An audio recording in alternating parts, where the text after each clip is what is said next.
Thank you, Mr. Chairman, for hosting this hearing, and it's good to know that we have an administration that is prioritizing making America healthy again and fighting for children who want safe, healthy food and for Americans. And I think that that's refreshing, so we really appreciate this.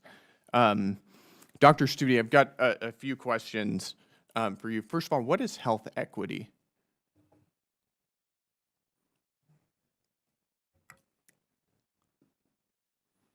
It's the consideration that all individuals have equal access to healthy foods or different aspects of the health system.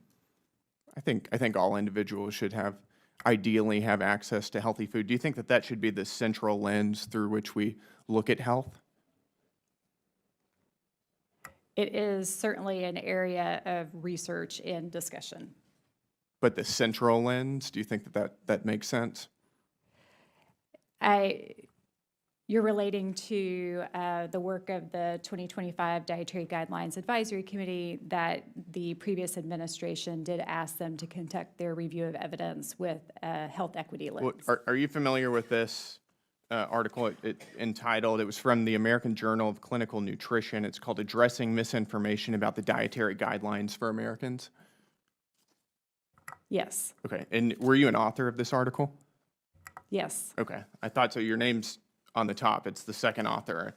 One of the statements in this says, quote, in addition, HHS and USDA have prioritized health equity as the central lens through which all scientific questions will be considered in the 2025 DGAC. Do you think that makes sense? That was the request from the administration, and that was carried in through the charge to the committee. But do you think that this is a proper way to go about promoting nutrition?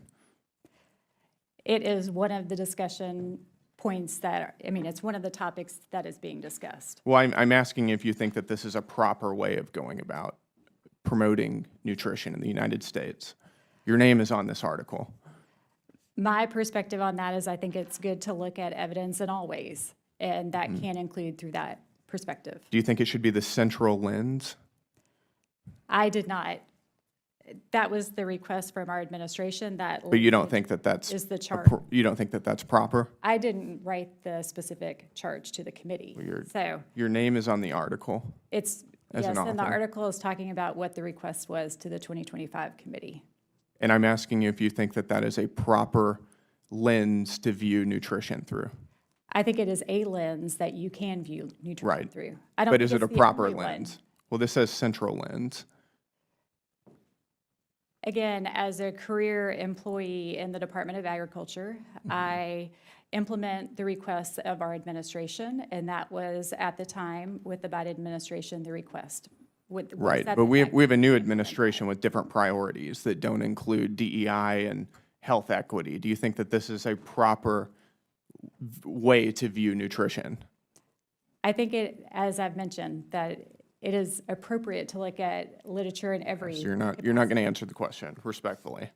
We can move on then. I would thought that would be a simple one.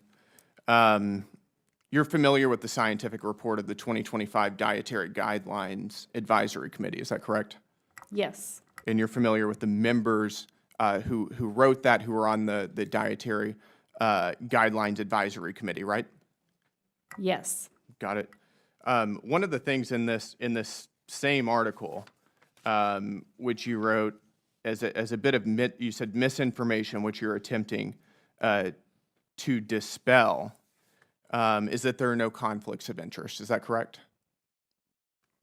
The discussion is that conflicts of interest was considered in the process to establish the Dietary Guidelines Advisory Committee. I think conflicts of interest, whether real or perceived, is an extremely important conversation in nutrition science. Right. One of the members of that committee is a man named Chris Gardner. He's a practicing vegan. He's an environmentalist activist, receives funding from a company called Beyond Meat, which is trying to run cattle producers out of business, wants to move towards plant-based diets. Do you think that that's a conflict of interest, that he is on this panel advising the United States in an official capacity about what foods are nutritious and what aren't whenever he has a obvious financial interest in Beyond Meat?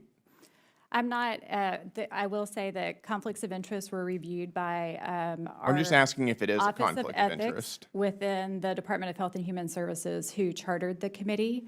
I think that those things should be disclosed and discussed. And the department is aware of those affiliations. So that is a conflict of interest. Is that your testimony?